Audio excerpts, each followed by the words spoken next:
تو اس طرح کی جو صورتحال ہے اس میں یہ بڑا مشکل ہوگا یہ کہنا، اور قبل از وقت ہے کہ پنجاب حکومت کس حد تک عمران خان صاحب کا یہ پاکستان تحریک انصاف کا ساتھ دیتی ہے۔ جہاں تک رہی یہ بات کہ جی پنجاب حکومت کے ترجمان یا وزیر اعلیٰ پنجاب کے ترجمان یا ان کے اور جو میڈیا کوارڈینیٹرز ہیں ان کی طرف سے بڑا ویلکم کیا گیا عمران خان صاحب کی تقریر کو، تو وہ آپ ذرا ناظرین غور کر فرمائیں کہ سب سے اہم بات یہ ہے کہ وہ جتنے ترجمان تھے، جتنے میڈیا کوارڈینیٹرز تھے، ان کا سب کا تعلق پاکستان تحریک انصاف سے ہے۔ اب پاکستان تحریک انصاف کا بندہ بھلے وہ حکومت کا کرندہ عد نہیں ہے، لیکن وہ کیسے عمران خان سے کی بات کو رد کرے گا؟ یہ بڑا اہم پوائنٹ تھا۔ پھر ایک اہم پوائنٹ یہ جا رہا ہے کہ اگر اس سارے شو میں آصف علی زرداری سابق صدر پاکستان جو ہیں وہ اگر اس میں انوالو ہوتے ہیں، جس طرح کہا جا رہا ہے کہ وہ اپنا کوئی ایسا آخری پتہ استعمال کرتے ہیں کہ حکومت پنجاب جو ہے وہ شاید کسی طریقے پہ چوہی شجاعت حسین جو مسلم لیگ ق کے ابھی تک سربراہ ہیں، الیکشن کمیشن کے جو نتائج آئے تھے سامنے، جو اس کا ورڈکٹ تھا، اس کے مطابق سربراہ شجاعت صاحب ہیں، اگر ان کے ساتھ مل کے یا مسلم لیگ نون کی سپورٹ کے ساتھ اگر ایسا ہوتا ہے اور زرداری صاحب میدان عمل میں نکلتے ہیں تو ان سے کوئی بعید نہیں ہے کہ وہ کچھ بھی نتائج حاصل کر سکتے ہیں۔ ان کی سیاسی بصیرت پر کسی کو کوئی اعتراض نہیں ہے۔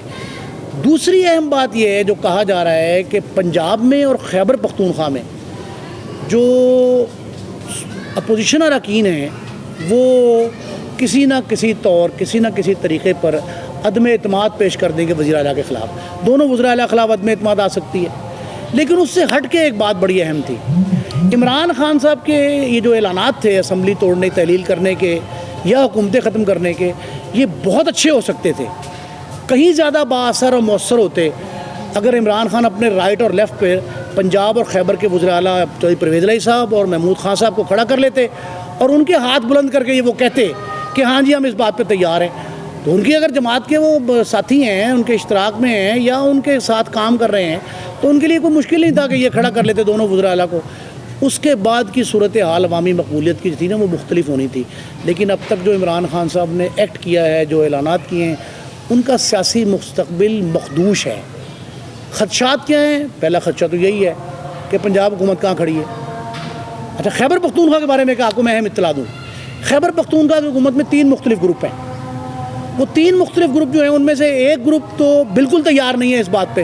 میری ان میں سے ایک بڑے اہم لیڈر سے بات ہوئی ہے ابھی گزشتہ رات ہی، وہ یہ کہتا ہے جی ہم تو نہیں دیں گے استعفے، ہم اسمبلی کو تحلیل کرائیں۔ انہوں نے کہا جی ہم 20-20 25-25 کروڑ روپے خرچ کر کے ممبر منتخب ہوتے ہیں اور ہمارا تو سر پھاڑ دیں گے، ہمارے ووٹرز جو اراکین اسمبلی جن کو منتخب کر کے وہ بھیجتے ہیں ان کا تو وہ ناطقہ بند کر دیں گے اپنے حلقوں میں، پھر ہم نے دوبارہ 6-7 ماہ بعد بھی الیکشن میں جانا ہے۔ اب یہ صورتحال جو ہے اس کے لیے خاصے مشکلات درپیش ہیں پی ٹی آئی کے لیے۔ ایک اس میں بڑی اہم بات ابھی تازہ ترین اطلاع یہ ناظرین آپ تک نہیں پہنچی ہوگی، کسی مین اسٹریم میڈیا کا حصہ نہیں بنی، وہ یہ ہے کہ الیکشن کمیشن سے رابطہ کیا گیا سم ہاؤ، ڈائریکٹ یا انڈائریکٹ کسی نے رابطہ کیا، حکومت نے کیا یا پبلک نے کیا۔ ان سے یہ کہا گیا کہ اگر پنجاب اور خیبر میں بائی الیکشن کروایا جائے تو کیا صورتحال ہوگی۔ ان کا جو ترجمان ہیں الیکشن کمیشن کے، انہوں نے بڑے واضح الفاظ میں یہ کہا ہے، ابھی تھوڑی دیر پہلے اعلامیہ جاری کیا انہوں نے، وہ یہ کہتے ہیں کہ ہم ہر لمحہ تیار ہیں، جتنی سیٹیں خالی ہوں اتنے الیکشن کروا دیں گے۔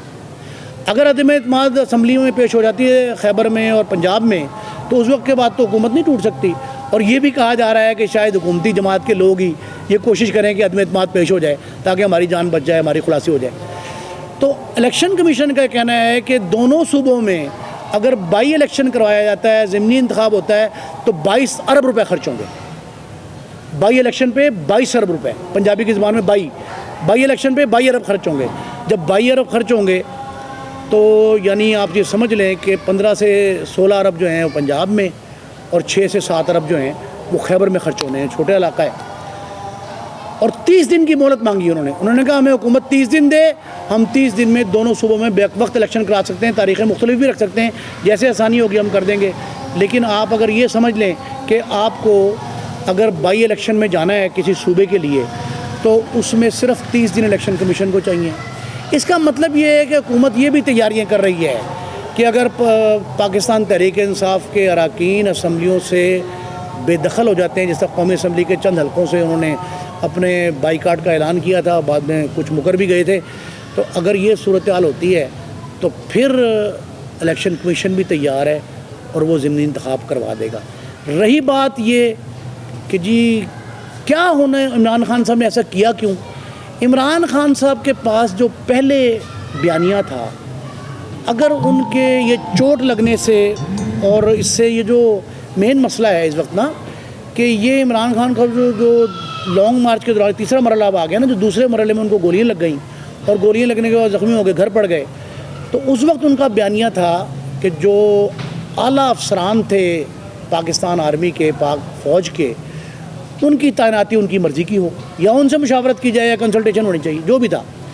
لیکن جب اب انہوں نے جب جلسہ کیا ہے اپنا لانگ مارچ کا آخری جو جلسہ تھا راولپنڈی کا پرسوں والا, وہ راولپنڈی میں جلسہ انہوں نے کیا تو جی ایچ کیو کے قریب ہی اسی کی شہر میں ہے.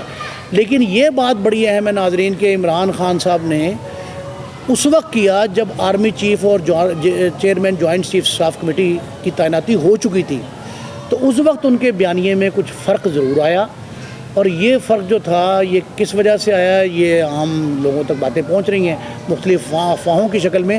لیکن اس وقت جو انہوں نے درمیانی راستہ اپنایا ہے وہ اچھا ہے کہ معتدل ہو کے وہ کیا گیا ہے. اور حکومت کی طرف سے جو بات کہی گئی تھی کہ اگر وہ سیاستدان ہیں تو سیاستدانوں کے ساتھ مذاکرات کریں. میرا خیال ہے کہ ہم الٹیمیٹلی اسی طرف جا رہے ہیں, اور لگتا یہ ہے کہ اگر قبل از وقت الیکشن بھی کروانے ہیں, آپ چاہتے ہیں کہ اگلے سال سے پہلے الیکشن ہو جائیں, کوئی 2-4 ماہ 5 ماہ پہلے ہو جائیں, تو اس میں بھی مشاورت کی جا سکتی ہے, اس پہ گفتگو ہو سکتی ہے. لیکن یہ انداز کے اسمبلیوں سے آپ باہر رہیں, جمہوریت کی جو بنیاد ہیں ایوان, ان سے آپ دور ہو جائیں, تو یہ کوئی مناسب فیصلہ نہیں ہے. میرا خیال ہے کہ پاکستان تحریک انصاف کی کور کمیٹی جو ہے وہ آئندہ 3-4 روز میں ہونے والے اجلاس اس میں اس پہ غور ضرور کرے گی. اور مجھے یہ بھی خیال ہے کہ شاید وہ کوئی ایسا راستہ ضرور اپنائیں گے جو صلح کا, مذاکرات کا, مشاورت کا ہوگا, اور جس سے بہتر سیاسی حل سامنے آ سکے گا. امید ہے آج کا ہمارا جو ویلاگ ہے وہ آپ کو پسند آیا ہوگا, اور آنے والے دنوں میں جو سیاسی ڈیولپمنٹ ہے ہم اس سے بھی آپ کو آگاہ رکھیں گے. اپنے میزبان نعیم مصطفیٰ کو اجازت دیجیے. اللہ نگہبان.